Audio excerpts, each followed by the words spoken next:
Secretary Mattis, General Salva, Your Royal Highness, members of the Cabinet, distinguished members of Congress, members of our armed forces, including the 3rd Infantry Old Guard, who distinguished themselves on this day 17 years ago. Honored guests, fellow Americans, Pentagon personnel, first responders, and most especially to the family members of those who left this life on these grounds 17 years ago today. It is deeply humbling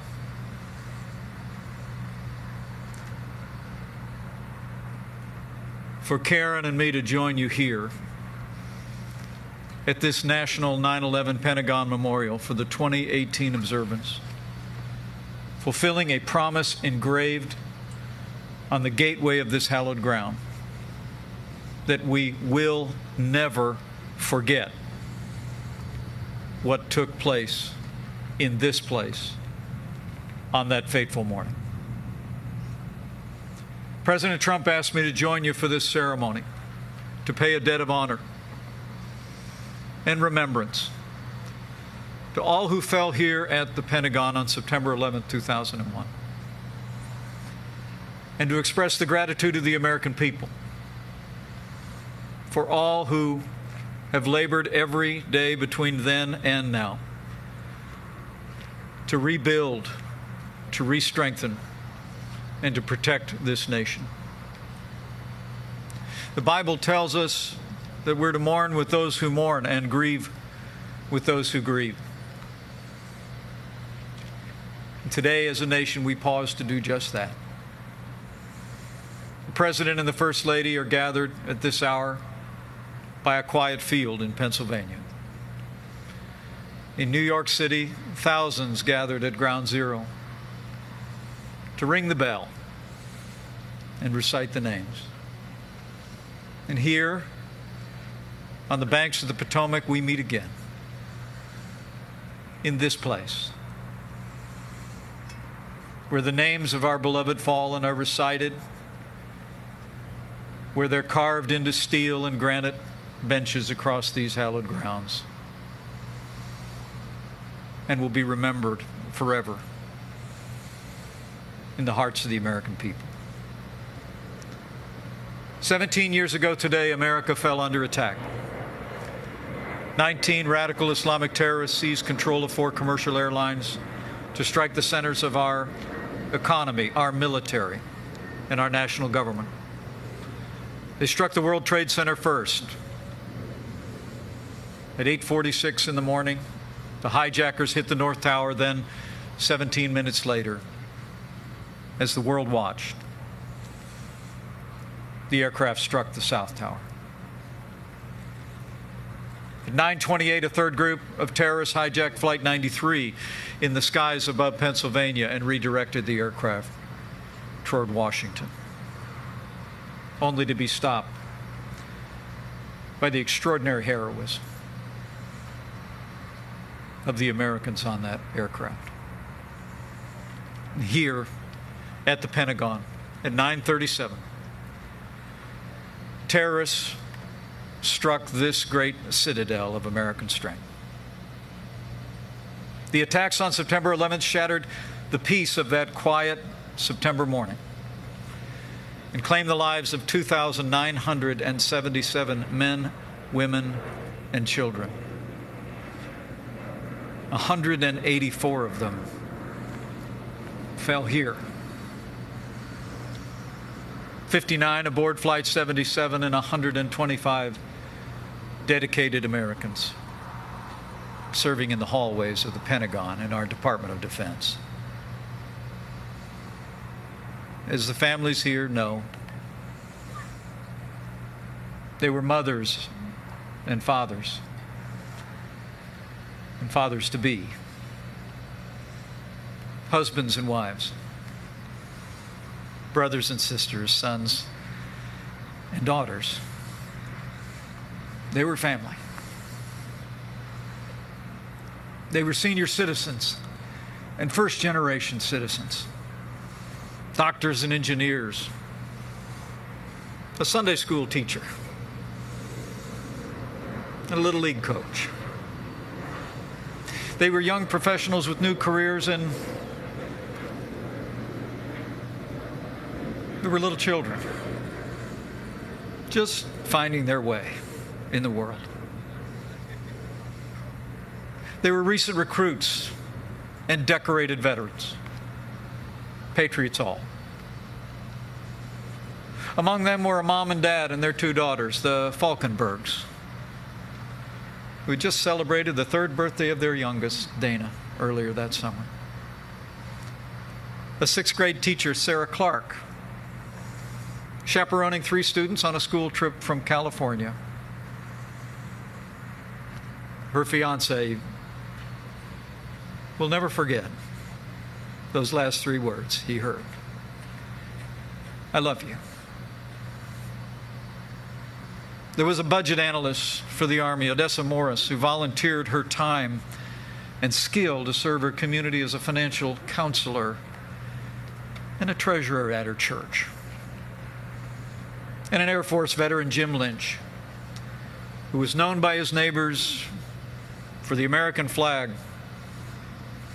always flying atop that 15-foot flagpole that stood in his front yard. To the families of the fallen, gathered here and all those looking on, the cherished final moments you shared with your loved ones no doubt seem like just yesterday. A goodbye kiss, a tender embrace, or one last wave. Just know that your nation understands that while we all suffered loss that day, we know you bear a special burden. But we gather here in the shadow of the building where your loved ones departed this life to say that you do not bear that burden alone. The American people stand with you, and we always will. We stand with you today here and in memorial services in cities and towns all across America. We stand with you in quiet moments of reflection at bedsides and around kitchen tables, and in humble rituals of recollection and honor that will take place across the nation today. We all remember where we were on this day 17 years ago. Many Americans were busy getting ready for the day ahead. Some were already at work. And some were coming home after finishing a 3rd shift. Others were in the car on a morning commute. My wife drove our 3 children to elementary school on the highway right nearby these grounds, just a little more than an hour before the attack. As a new member of Congress, I was going about my normal workday routine just across the river on Capitol Hill when I learned of the attacks in New York City. Well, I'll never forget the moment standing in my office when I heard a staffer shout, "The Pentagon's been hit."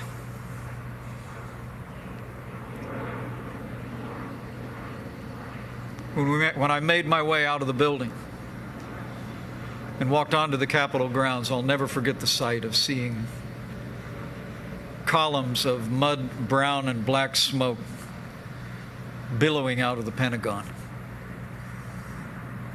literally darkening half of that crystal clear blue sky.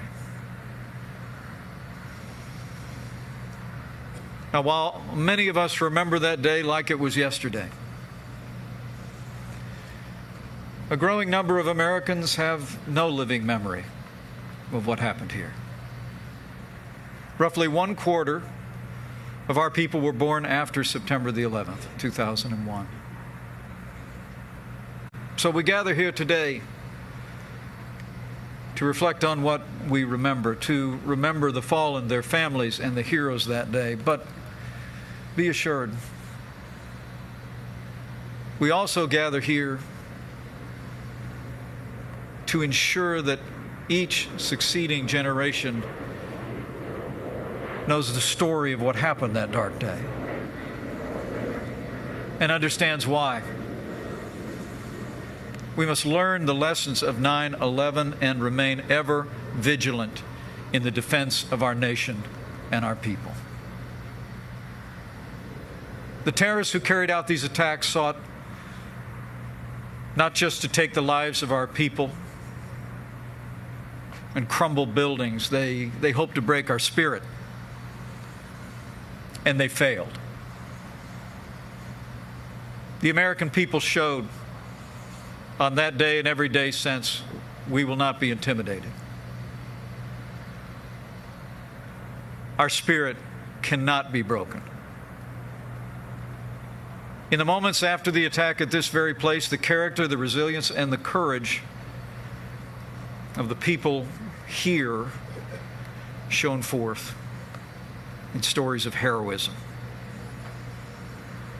The selfless acts of courage that took place defined the day. There was no time to organize a formal rescue operation, so as the fire spread, countless men and women who had evacuated the Pentagon just moments before plunged back in, risking their lives to save the wounded and help those who were trapped in the debris. These heroes saved countless lives. Nearly all the survivors who were recovered from the rubble that day were rescued within the first 30 minutes after the attack. And even in the midst of the attack on this department, the men and women of the Pentagon maintained continuity of operations of America's armed forces spread across the globe. It was a testament to their courage, their resilience. It was the Pentagon's finest hour. In the days and weeks that followed, the search and recovery efforts continued. I witnessed it firsthand when I came here to these grounds on September 12th, 2001. I saw the enormous black gash in the side of this edifice of our national defense. I saw the rescue and recovery personnel working diligently through the debris. I'll never forget what I saw that day.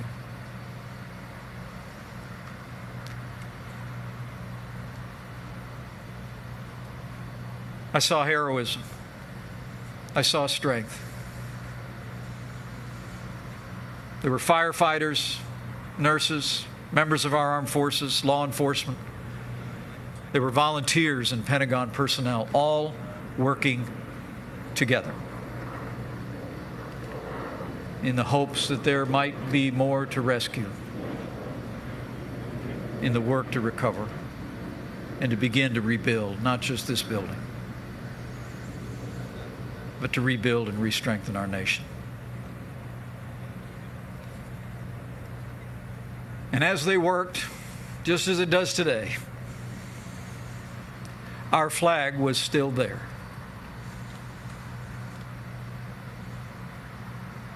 The stars and stripes were hung spontaneously from this west wall as a sign of America's strength and our commitment to freedom. We honor the fallen by remembering them, But as Secretary Mattis said, we also honor them by ensuring that we do everything in our power as a nation to prevent the evil of radical Islamic terrorism from ever reaching our shores again.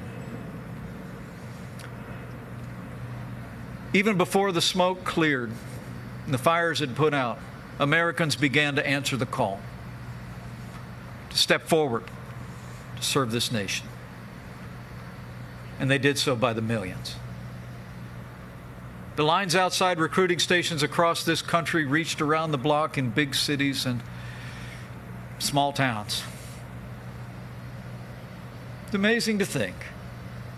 In the 17 years since that day, nearly 5.5 million Americans volunteered to serve in the armed forces of the United States. Those courageous men and women turned a day of tragedy into a triumph of freedom. As a nation, by their courage, we rallied together to meet the enemy on our terms, on their soil. Because of these heroes, for 17 years, because of the extraordinary work of law enforcement all across this country, there's not been another major terrorist attack on American soil. Today we remember the service and we remember the sacrifice of those who answered the call. And on this day, on 9/11, we also remember the nearly 7,000 Americans who've given their lives on the field of battle since September the 11th. We honor them and those who were lost on this day also by supporting the men and women who serve in our armed forces today. And under our administration, I'm proud to say that we're making the strongest military in the history of the world stronger still. Last year, President Trump signed the largest increase in our national defense in a generation. And with that renewed support, we're giving our men and women in uniform and their commanding officers the resources and rules of engagement they need to fight and win where the perpetrators of this attack found safe haven. It's also important to recall that the terrorists of 9/11 inspired new enemies to spread violence and their genocidal ideology across the wider world. Today, every American should be proud that thanks to the courage of our armed forces and the leadership of our commander-in-chief, ISIS is on the run. Their caliphate has crumbled, and we will soon drive ISIS from the face of the earth. The evil that descended on America 17 years ago still lingers in our world. So to any who would wish us harm, let them know this. As the American people have shown every day since that bright September morning. As President Trump said on these grounds 1 year ago, in his words, we overcome every challenge. We triumph over every evil. And we remain united as one nation under God.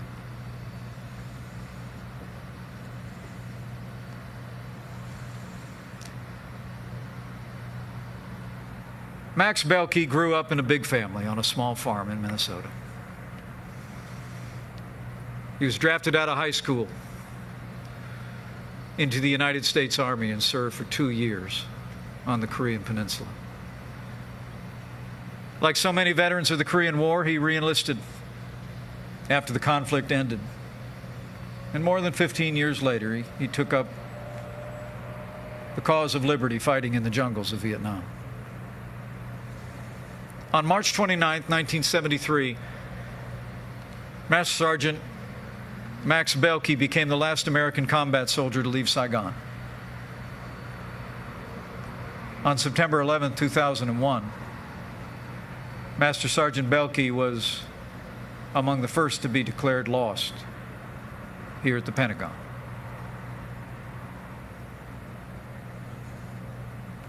Today, on this September 11th, we mourn with those who mourn and grieve with those who grieve. But we do not grieve like those who have no hope, because heroes give us hope. Today we remember our beloved fallen, whose names are enshrined at this memorial and will forever be etched in the hearts of the American people for as long as this nation endures. Today we remember the families of those we lost, who endured this tragedy with strength and courage. And today we remember the brave men and women who responded here and in New York City and in the air over Pennsylvania and on fields of battle in the 17 years since, who considered our lives more important than their own. And today we breathe a prayer for all of them and all of you. A prayer that I'm told that Master Sergeant Belkey recited every time he spoke to veterans in gatherings large and small across this country. He would always end with the same words, and so I end.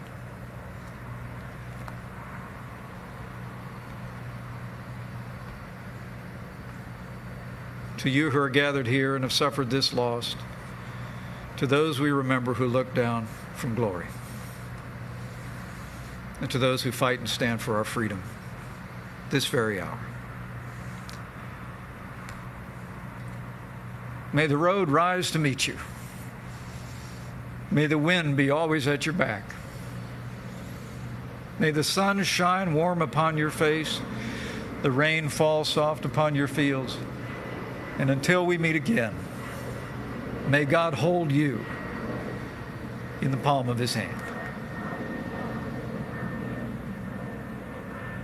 Thank you for the opportunity to address you today. We claim this ground in remembrance of September 11th, 2001. We honor the 184 people whose lives were lost, their families, and all who sacrificed, that we may live in freedom. May God bless them. May God bless you. And may God bless the United States of America.